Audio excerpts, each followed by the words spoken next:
The banking crisis of 2008 has cost America trillions of dollars and lost millions of people their homes and jobs. The still battered economy may yet prove the decisive factor in this year's US presidential election. But though the crisis was sparked by reckless and fraudulent lending, few of those responsible have been held criminally liable. This is a demonstration of a lack of accountability that is really quite unique in our history. So why has Wall Street escaped unpunished?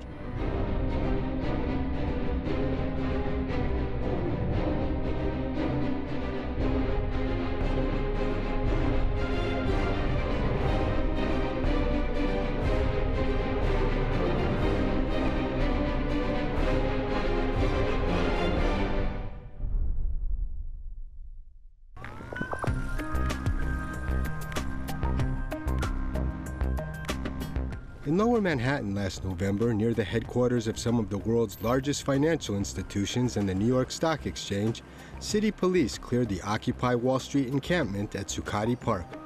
More cops for Wall Street! But participants in the Occupy movement still meet and protest regularly in the area. 4 years since they did their crime, 0 bankers doing time. One of their top priorities is the criminal prosecution of financial executives for practices that led to the 2008 economic collapse. I think that's a fundamental concern of many occupiers. Attorney Akshat Tiwari belongs to a working group called Occupy the SEC that focuses on the regulatory activities of the Securities and Exchange Commission and banking issues. There's no true systematic accounting from the criminal side for what happened in 2008. The financial crisis of 2008 wiped out more than $11 trillion of personal wealth in the U.S., threw millions out of work, and has already resulted in more than 10 million home foreclosures. Look at the magnitude of the losses that have occurred in the banking and financial sector. Clearly, there should be an appetite for some kind of justice and retribution for wrongs. Since 2008, there have been 2 government investigations into the causes of the financial collapse. The first by the Financial Crisis Inquiry Commission, which issued its findings in this 545-page report. The second by the U.S. Senate's Permanent Subcommittee on Investigations. Both bodies made criminal referrals to the Justice Department, but the department has failed to mount a single significant prosecution of a financial executive for mortgage origination and securitization practices connected to the economic meltdown. This is a demonstration of a lack of accountability that is really quite unique in our history. Attorney Byron Giorgio was appointed to the Financial Crisis Inquiry Commission by Democrats. Many financial executives who appeared before you and have spoken since the 2008 collapse have said this was something that couldn't have been anticipated. We've concluded that clearly that this was foreseeable. And I think that was probably the central and most important finding of the commission. Are you surprised that there were no criminal prosecutions mounted on the basis of what you provided? I was surprised. We found an enormous a record of mortgages that were fraudulently originated. The commission investigated the lending practices of companies like New Century, Long Beach, Countrywide, and AmeriQuest that operated out of sleek buildings in Southern California but ended in ruin. They provided a stream of home mortgages to Wall Street that were packaged into mortgage-backed securities and sold to investors at great profit. The mortgage securitization market had run amok. There were all kinds of warning signs. In 2004, the FBI issued a warning that there was an epidemic of mortgage fraud occurring in the United States. And if it wasn't addressed, it would create a crisis greater than the savings and loan crisis. In the late 1980s and 90s, the deregulation of savings and loans in the U.S. allowed bank executives to play fast and loose with federally insured deposits, leading to widespread fraud and the collapse of financial institutions at a cost to taxpayers of $150 billion. We wanted to try to avoid that if we could.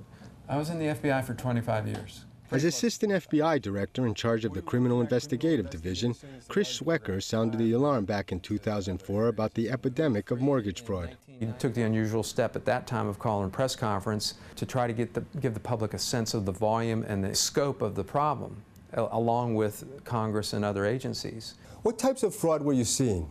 We were seeing many unscrupulous elements beginning to infiltrate into the mortgage broker industry, and they did whatever it took to get that loan approved. Whether they had to lie, or they had to look the other way when the applicant was lying, or whether they had to nudge the applicant to lie, or they had to fill out a dummy application and put all fictitious information in there. How did bankers in the financial industry respond to your warning? No steps were taken to try to do early identification of fraudulent activities within the financial institutions and the lenders. And that's where I think we start to talk about criminal intent and fraud, is knowing full well that there was fraud going on and turning your back on it and saying, all right, we're going to package this stuff up anyway, and we're going to sell it anyway. The Senate subcommittee scrutinized the high-risk loan strategy of Washington Mutual CEO Kerry Killinger that led to the bank's failure and its attempts to unload bad loans on investors. Would that be appropriate to disclose that assessment which you made internally relative to the likely delinquency of those mortgages? Well, again, I have... Is that not relevant to a buyer? It's very difficult for me to talk in a hypothetical. From 2003 to 2007, Killinger was paid between $11 and $20 million each year. Well, it's not hypothetical. These are emails, one after another. Delinquency, delinquency, delinquency. Talk to Killinger. He says we got to move. Warnings from the chief risk officer at Washington Mutual, WAMU, about the dangers of making so-called liars' loans that did not require proof of income were ignored. Did you ever step in and try to get people to take a more conservative approach at WAMU? Constantly. Were you listened to? Very seldom. Despite the subcommittee's work, the Justice Department did not indict Killinger, and it dropped criminal charges against Angelo Mazzillo, the CEO of Countrywide, who walked away with hundreds of millions of dollars even though his company was taken over on the verge of collapse by Bank of America. The Justice Department hasn't done anything that in our era, dealing with the savings and loan, would really be considered an investigation of any of these entities. William Black is an expert in white-collar crime. As a senior financial regulator during the savings and loan crisis, he played a central role in prosecuting bank executives for looting their institutions through fraud.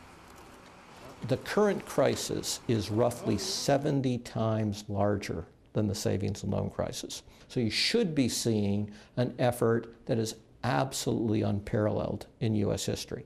Instead, you're seeing an effort that is considerably smaller than the effort made in the savings and loan crisis. And during the savings and loan crisis, how many people were put in jail? Of the 1,000 elite criminal defendants who were convicted, roughly 800 of them were sentenced to prison terms. Do you think criminal fraud was a significant factor in the 2008 meltdown? Fraud hyperinflated the bubble that caused the economic crisis in the United States. We called the kind of fraud that drove this crisis accounting control fraud. So the people who control the bank loot it, they get rich, the bank fails, but the rich people walk away from the failure of the bank. Was there fraud all along the chain from the origination of the mortgages through their packaging and sale on Wall Street? There's fraud at every step of the way, and there has to be. First, you grow like crazy by making terrible, terrible loans. And second, once you've got fraudulent loans, all the sales after that have to hide the terrible quality of the loans, or nobody's going to buy them. The Senate subcommittee looked closely at the sale of mortgage-backed securities by Deutsche Bank and Goldman Sachs that emails inside the firms identified as pigs, crap, and worse. There were individual emails that were picked out, and some people thought something, but I'll tell you. I'm just asking you a question. Do you think if your people think something is a piece of crap and go out and sell that, and then your company bets against it, do you think that that deserves your trust? Senators were disturbed that Goldman Sachs not only sold deficient mortgage securities to investors, but also profited enormously by going short against them, betting that they would fail. That's being in a conflict of interest situation. I don't think our clients care, or they should care. The subcommittee paid particular attention to transactions in late 2006 and 2007. That's when executives began to realize that they faced huge losses if they didn't bet against customers and dump stockpiles of mortgage-backed securities. At which point did you decide that Goldman Sachs had to do everything it could to get out of this business? Ted Kaufman served on the Subcommittee on Investigations as a U.S. Senator from Delaware. I think there was criminal activity on Wall Street, and I think people should have gone to jail for it. You looked at a number of problematic cases in the late 2006, early 2007 period. What was going on then? It seems to me that there was criminal behavior there. There's a difference between that and saying, specifically what the criminal cases are. It doesn't do any good to bring a criminal case you're going to lose. I had people in the Justice Department say to me, Ted, if you have a business person and they can say that their lawyer and their accountant told them what they were doing was legal, it's almost impossible to bring a case against them. In early August, the Justice Department closed its criminal investigation of Goldman Sachs. It's puzzling. It really is. I mean, I see stronger effort on the part of private plaintiffs than I do the Justice Department. Do you think the Department of Justice has been timid in bringing prosecutions? I do think the Justice Department's been timid in approaching these prosecutions, and I think they've had some high-profile losses. I think they've sort of given up. In 2009, two Bear Stearns executives were charged with misleading investors about the health of a hedge fund that invested in mortgage-backed securities. Their acquittal was a blow to prosecutors. You're going up against $1,000 an hour lawyers who can really muddy up this picture to a jury. So I think they're very reticent to bring a case forward unless it's a slam dunk. Swecker thinks the fact that U.S. Attorney General Eric Holder and Criminal Division Chief Lanny Brewer were previously white-collar defense attorneys has also had an impact. It does create a mindset when it's a revolving door, more of a defense mindset. If you want to deter this behavior, you have to apply the resources. You have to resource the agencies appropriately, and that really and truly has not been done. In this year's State of the Union address, President Obama did call for a new financial crimes unit. And tonight I'm asking my Attorney General to create a special unit of federal prosecutors and leading state attorney general to expand our investigations into the abuse of lending and packaging of risky mortgages that led to the housing crisis. The Justice Department set up a mortgage-backed securities task force, but there's been little evidence of new resources devoted to the effort. I don't think there's been follow-up at the Department of Justice level. So a lot of people think. Alexis Goldstein worked in finance for Deutsche Bank, Bank of America, and Morgan Stanley. She's now active with the Occupy Wall Street group called Foreclose the Banks. In May, they protested at the office of New York's Attorney General, who is a member of the Mortgage-Backed Securities Task Force, to press for funding to hold executives accountable. You've worked on Wall Street. What's the culture there really like? It's pretty ruthless. Smartness in some ways is all about how do you maximize the most amount of money that you can bring in for the firm, as long as, really at any cost in many situations. So on Wall Street, people respect the ability to dance right up to the line of illegality. Yes, can you go right up to the edge of the law? Or maybe sometimes even can you break the law? As we've sort of seen in the wake of the financial crisis, most of the penalties are just monetary. The only penalties for the sale of mortgage-backed securities have been a few fines levied by the Securities and Exchange Commission, the SEC. Goldman Sachs paid $550 million to avoid a civil fraud trial. A settlement for $285 million with Citigroup is pending. And J.P. Morgan paid $153.6 million to settle charges it misled investors. This is pocket change for the big banks. If you're talking about earnings of, $5 billion, that's what J.P. Morgan just announced for its last quarter. Gary Aguirre is a former SEC investigator and a whistleblower. He was unjustly fired for trying to interview John Mack, a powerful Morgan Stanley banker, in connection with an insider trading case. Initially, there was support for the investigation, but in June of 2005, the interest at the SEC to continue the investigation abruptly stopped. Why did that happen? Morgan Stanley retained a very influential attorney, Mary Jo White. She called the director of enforcement. Mary Jo White, who had served as the U.S. Attorney in New York, had returned to private practice and was representing Mack. The bottom line is, Mr. Mack could not become the CEO of Morgan Stanley if he came in under investigation by the SEC in insider trading. So your investigation was squashed? Came down from the top down. I went in to see my branch chief, and he said, I can't approve that. Mr. Mack has very powerful political connections. He's got clout, he's got juice. And you were fired? About a month later, I began to push back. And when I pushed back, I got fired. After a U.S. Senate committee issued a report supporting Aguirre's story and the statute of limitations had run out, the SEC decided to talk to John Mack. The SEC has lost sight of its mission. People at the top are more focused on where they are going next than enforcing the securities laws. So it's difficult for someone making $200,000 a year to pursue a case that might cost him a $2 million a year job. Well, that's right. Do you want to be seen as the Boy Scout that goes after the CEO of a major Wall Street bank? How much are they going to trust you? But if these cases don't get brought, then you're a team player. And maybe there'll be room for you at one of the big law firms or at Goldman or one of the big banks in a $2 million a year spot. And by the way, the $2 million a year sounds like a lot of money, but it really is just starting salary. Bank executives also passed through the revolving door into key SEC positions. The current director of enforcement, Robert Khuzami, was the general counsel at Deutsche Bank, advising on mortgage-backed securities transactions. You know, if you're going to have a war on drugs, would you go out and hire the heads of the drug cartels?